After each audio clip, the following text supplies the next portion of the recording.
ஜனநாயகன் பட ரிலீஸுக்கு உதவிய முதல்வர் ஸ்டாலின், நெகிழ்ந்து போன விஜய், ஒரே போன் காலில் சென்சார் சான்றிதழ் சிக்கலை தீர்த்து வைத்த தமிழக முதல்வர் ஸ்டாலின்.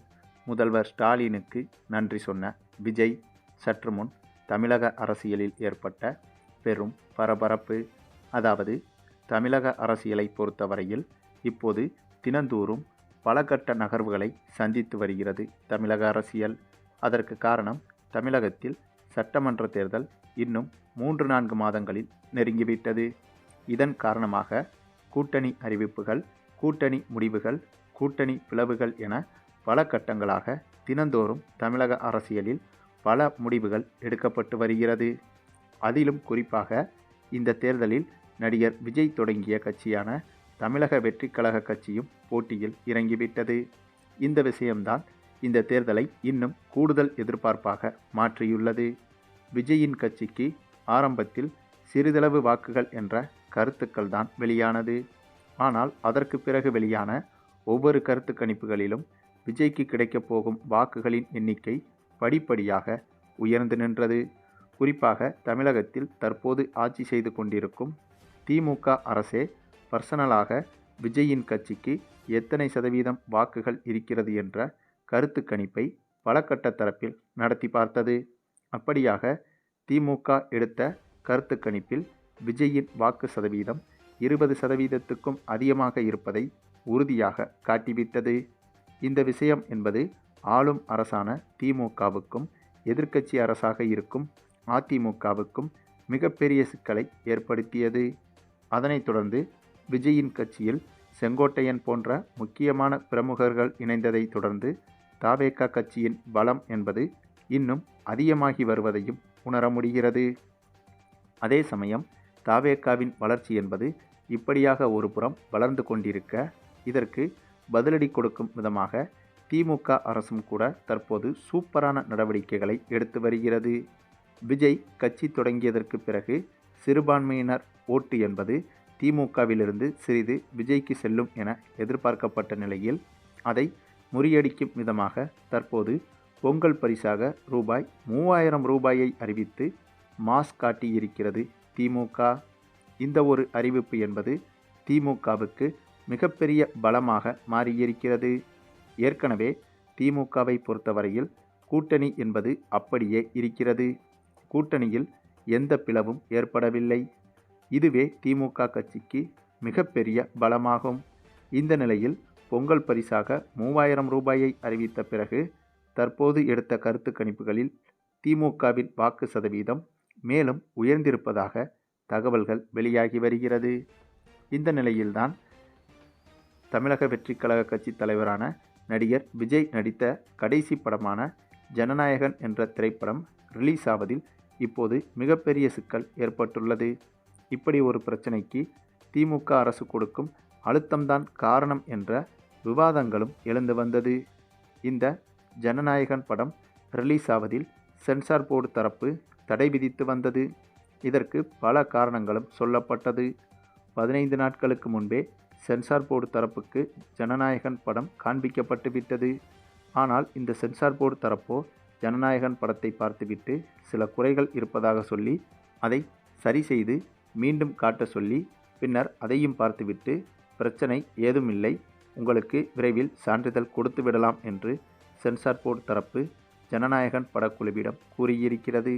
அதன் பிறகு ஏதோ ஒரு காரணத்தால் சான்றிதழ் கொடுப்பதில் தாமதம் செய்து வருகிறது சென்சார் போர்டு தரப்பு. மேலும் இந்த சென்சார் போர்டு தரப்பு என்பது மத்திய அரசின் கண்ட்ரோலில் இருக்கிறது. அதாவது மறைமுகமாக சொல்லப்போனால் பாஜகவின் கண்ட்ரோலில் இருக்கிறது என்று கூட சொல்லலாம். ஆகவே விஜயின் படம் ரிலீஸ் ஆவதற்கும் திமுக அரசுக்கும் இதில் எந்த சம்பந்தமும் இல்லை என்பது இந்த விஷயத்தில் தெளிவாகிவிட்டது. ஆக விஜய் கட்சி தொடங்கிய காலத்திலிருந்தே பாஜகவை கடுமையாக விமர்சித்து வந்தார்.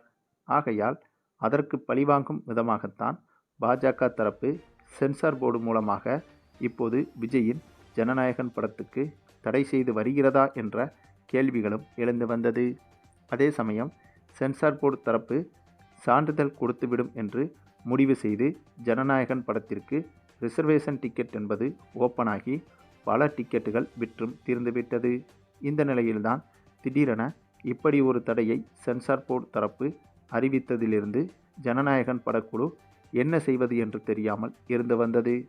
அதே சமயம் திமுகவுக்கும் விஜயின் தந்தை எஸ்.ஏ. சந்திரசேகருக்கும் இடையிலான நெருங்கிய உறவு என்பது நீண்ட காலமாகவே இருந்து வருகிறது. அதன் மூலமாக ஜனநாயகன் படம் வெளியாவதில் உள்ள சிக்கலை தீர்த்து வைக்குமாறு விஜயின் தந்தையான எஸ்.ஏ. சந்திரசேகர் முதல்வர் ஸ்டாலினை தொடர்பு கொண்டு கேட்டுக்கொண்டதாகவும், அதன் அடிப்படையில் ஒரே ஒரு ஃபோன் காலில் இந்த சென்சார் போர்டு சான்றிதழ் பிரச்சனையை முதல்வர் ஸ்டாலின் தீர்த்து வைத்ததாகவும் தகவல்கள் வெளியாகி வருகிறது. இன்னும் சிறிது நேரத்தில் இது குறித்த அதிகாரப்பூர்வ தகவல்கள் வெளியாகும் என்ற செய்தியும் கசிந்து வருகிறது. மேலும் விஜயின் இந்த ஜனநாயகன் படம் சொன்ன தேதியில் ரிலீஸ் ஆகவில்லை என்றால் கண்டிப்பாக இந்த பட நிறுவனத்திலிருந்து இந்த படத்தில் வேலை செய்த நிறைய குடும்பங்களும் பாதிக்கப்படும் என்றும், அதேபோல விஜயின் அரசியல் என்பதும் இதன் மூலம் சிறிது சரிவை சந்தித்திருக்கும். ஆகவே விஜயின் கட்சி தொடங்கியதிலிருந்து கடுமையாக திமுக அரசை எதிர்த்து வந்த நிலையில் இந்த நேரத்தில் முதல்வர் ஸ்டாலின் நினைத்திருந்தால் ஜனநாயகன் படம் ரிலீஸுக்கு உதவி செய்யாமல் இருந்திருக்கலாம். ஆனால் அப்படியான பழிவாங்கும் எண்ணம் ஏதும் இல்லாமல் மேன்மக்கள் என்னாலும் மேன்மக்களே என்பதைப் போல முதல்வர் ஸ்டாலின் என்னதான் தங்களுடைய கட்சியை கடுமையாக விமர்சித்து வந்த விஜயின் படத்துக்கு ஒரு சிக்கல் வரும்போதும் கூட அதை உடனடியாக தீர்த்து வைத்த இந்த ஒரு சம்பவம் தாவேகா கட்சியினரையே அதிர்ச்சியடைய வைத்திருக்கிறது. மேலும் முதல்வர் ஸ்டாலின் செய்த இந்த உதவிக்கு பிறகு விஜய் அவர்கள் தொலைபேசி மூலமாக முதல்வர் ஸ்டாலினுக்கு நன்றி தெரிவித்ததாகவும் கூட தகவல்கள் வெளியாகி வருகிறது. அதுவும் விஜயின் கட்சி தொடங்கியதிலிருந்து திமுக கட்சியை குறிவைத்துதான் அனைத்து விமர்சனங்களும் வைக்கப்பட்டு வந்தது. திமுக அரசையும் ஸ்டாலினையும் குறிவைத்து விஜயின் அரசியல் என்பது கடுமையாக நடந்து வந்தது. அப்படியிருந்தும் கூட விஜய்க்கு ஒரு பிரச்சனை என்றவுடன் எந்தவித மறுப்பும் தெரிவிக்காமல் உடனடியாக உதவி செய்திருக்கும் ஸ்டாலினின் இந்த ஒரு விஷயம் என்பது கண்டிப்பாக பாராட்டப்படக்கூடியதுதான். இந்த விஷயத்திற்கு பிறகாவது நடிகர் விஜய்க்கு திமுகவின் அருமை தெரியும் என்றே எதிர்பார்க்கலாம். அது மட்டுமில்லாமல் உதயநிதி ஸ்டாலினின் நிறுவனமான ரெட் ஜெயண்ட் நிறுவனம் தயாரித்த பராசக்தி படத்திற்கும் இதே பிரச்சனைதான் சென்சார் போர்டு தரப்பு செய்து வருகிறது. ஆனால் அதற்கு கூட முதல்வர் ஸ்டாலின் நேரடியாக எந்த தலையீடும் செய்து எந்த ஒரு முயற்சியும் எடுக்கவில்லை. அப்படி இருக்கும்போது தன்னை முழுமையாக எதிர்த்து வரும் விஜயின் படத்திற்கு சிக்கல் என்று வந்தவுடன் உடனடியாக குரல் கொடுத்து அந்த சிக்கலை தீர்த்தும் வைத்திருக்கிறார் முதல்வர். ஆக மொத்தம் இந்த ஒரு விஷயத்திற்கு பிறகாவது யார் உண்மையான எதிரி யார் உண்மையான நண்பன் என்பதை விஜய் புரிந்து கொள்வார் என்றும் எதிர்பார்க்கப்படுகிறது.